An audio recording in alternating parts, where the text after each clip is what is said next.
Hej hej, og velkommen til Behandlerhuset. Prøv at følge med.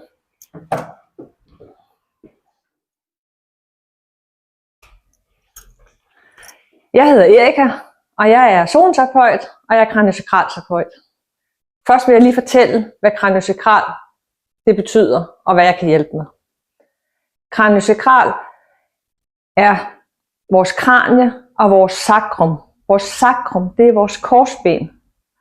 Og derfor så arbejder jeg mig fra korsbenet, fra vores sakrum, op gennem ryggen, op i nakken og op i hovedet. Hermed har jeg hele centralnervesystemet i spil.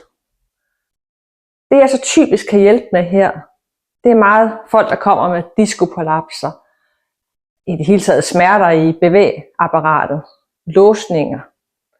Det kan også være hovedpiner, migræner, stress eller koncentrationsbesvær. Det er mange af de ting, jeg står med i hverdagen. Der kan også være mange flere specifikke ting. Nu vil jeg lige fortælle lidt om, hvad zoneterapi er, og hvad det kan bruges til. Zoneterapi, det er faktisk så smart indrettet, at vi har ligesom et helt kort aftegnet under vores fødder. Jeg kan prøve at vise det her.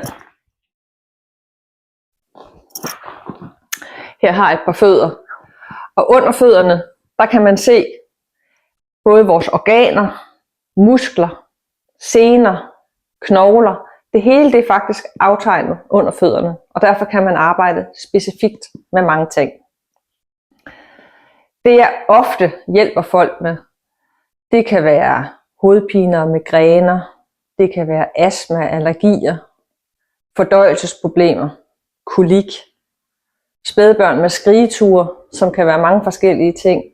Men der kan man gå ind og arbejde specifikt med f.eks. lever eller nyrer, eller hvad man er mistænkt, der kan være problemet her. Man kan gå ind helt specifikt og arbejde med forskellige ting, og man kan finde alt muligt under fødderne. Selv et gammelt ar vil ofte være synligt, eller det vil sige, at jeg vil kunne mærke det som en grus, eller en forhøjning, ligesom små sten. Så man kan simpelthen sige, jamen du har fået 1 eller 2 eller 3 kejsersnit. Eller hvad det kunne være, jeg gik ind og kiggede for. Så det er rigtig, rigtig specifikt og meget nuanceret, hvad man kan arbejde med her. Er du medlem af Sygesikring Danmark, eller har en sundhedsforsikring, så kan du også få tilskud den vej rundt. Jeg har selvfølgelig tavshedspligt, og ellers vil jeg bare sige, at jeg glæder mig til at se dig i min klinik.